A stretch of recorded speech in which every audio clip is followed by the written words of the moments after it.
যে মানুষটাকে আপনি আপন ভাবছেন সেই মানুষটা কিন্তু আপন না। আর আপন যারা তাকে আপনাকে পর করে দিচ্ছেন। আমি একটা উদাহরণ দিই। মা আমাদের জীবনে বড় একটা নিয়ামত। সেই মাই কিন্তু সবচেয়ে বড় আপন জিনিস। দেখেন মা কত কষ্ট করে 10 মাস 10 দিন গর্ভে ধারণ করেছেন, কত কষ্ট করে প্রসব বেদনা সহ্য করে আমাদেরকে জন্ম দিয়েছেন। ছোট থেকে তিলে তিলে মা আমাদেরকে বড় করেছেন, কথা বলা শিখিয়েছেন, হাঁটি হাঁটি পা করে হাঁটা শিখিয়েছেন, একটা একটা করে কথা বলা শিখিয়েছেন, কোনটা ভালো জিনিস শিখিয়েছেন, কোনটা খারাপ জিনিস শিখিয়েছেন। তবু কেন আমরা মাকে অবহেলা করি? যে মায়ের পায়ের তলে সন্তানের ভেষ, আমরা কেন সেই মাকে আমরা বৃদ্ধাশ্রমে রেখে আসি? এটা কি ঠিক? এটা কি করা ঠিক? না, করা ঠিক না। তবু আমরা বর্তমানকে আঁকড়ে ধরে সেই মাকে আমরা বৃদ্ধাশ্রমে রেখে আসি।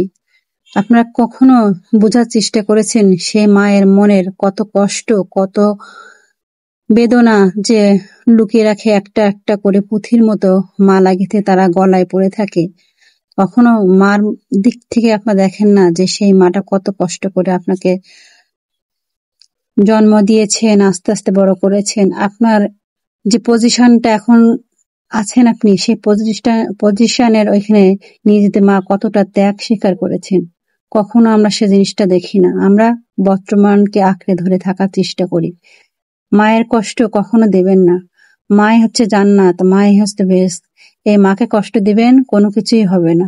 মাকে সন্তুষ্ট রাখবেন, আপনি সবকিছুতে বরকত পাবেন, ভালোবাসা পাবেন, উন্নতি করবেন, সম্মান পাবেন, সবকিছু দুনিয়াতে পাবেন এবং আখিরাতে পাবেন। তাই আমরা সবাই মাকে ভালোবাসি, মাকে যত্ন করি, মাকে আদর যত্ন করি। আপনি মায়াকে সন্তুষ্ট রাখবেন, আপনার সবকিছু হবে। দেখেন হাদিসেও আছে, আমাদের নবী পাক করিম সাল্লাল্লাহু আলাইহি ওয়াসাল্লাম বলেছেন, যে ব্যক্তি মায়ের মুখের দিকে একবার নেক দৃষ্টিতে তাকায় তারা কবুল হজের সওয়াব পায়। আমরা কেন সেই সবকিছু সওয়াব থেকে আমরা বঞ্চিত হব? আসুন আমরা মাকে সম্মান করি, যার যার অবস্থান থেকে মাকে আমরা যত্ন করি, ভালোবাসি, একটু টেক কেয়ার করি। আসেন মাদেরকে আমরা আর কখনো বৃদ্ধাশ্রমে রাখবো না। মারা যে আজ আপনি বৃদ্ধাশ্রমে মাকে রেখে এসেছেন, কাল আপনার সন্তানও কি বৃদ্ধাশ্রমে রাখবে না তার কোনো গ্যারান্টি আছে? যার যার পজিশন থেকে মা বাবাকে আমরা যত্ন করি। মা বাবাই তো আমাদের এই দুনিয়াটা দেখানোর জন্য আমাদের নিয়ে এসেছে। মা বাবার প্রতি আমরা সম্মান হই, তাদের প্রতি আমরা দায়িত্ব কর্তব্য পালন করি। আর এমনও সন্তান আছে তাদের পিতামাতা বাড়িতে থাকে, তারা একবারও চেষ্টা করে না আমার মা খেয়েছে, আমার বাবা খেয়েছে, আমার বাবা কত পরিশ্রম করে আমাদেরকে ছোট থেকে বড় করেছে, আমার বাবার দিকে একটু আমরা টেক কেয়ার হই।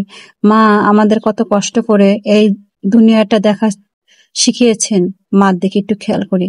মাকে খেয়েছে, বাবাকে খেয়েছে, মাকে অসুস্থ আছে কি ভালো আছে আমরা দেখার কোনো সময় চেষ্টা করি না। মা যে ঘরের ভিতরে অসুস্থ হয়ে পড়ে আছে, আপনারা কি কখনো দেখেছেন আমার মা সুস্থ আছে কিনা, ভালো আছে কিনা? মার দিকে একটু খেয়াল করি। মা যে কত কষ্ট করে অসুস্থ অবস্থায় বিছনায় আকুতি মিনতি করে, কোনো সন্তান দেখার চেষ্টা করে না যে আমার মা ভালো আছে কিনা। তারা তো বউ ছেলে মেয়ে নিয়ে সুখেই আছে, শান্তিতে আছে তাদের রুমে। মা যে অসুস্থ অবস্থায় তার ঘরের ভিতরে যে গুমড়ে গুমড়ে কান্নাকাটি করে, সেটা আমরা দেখার চেষ্টা করি না।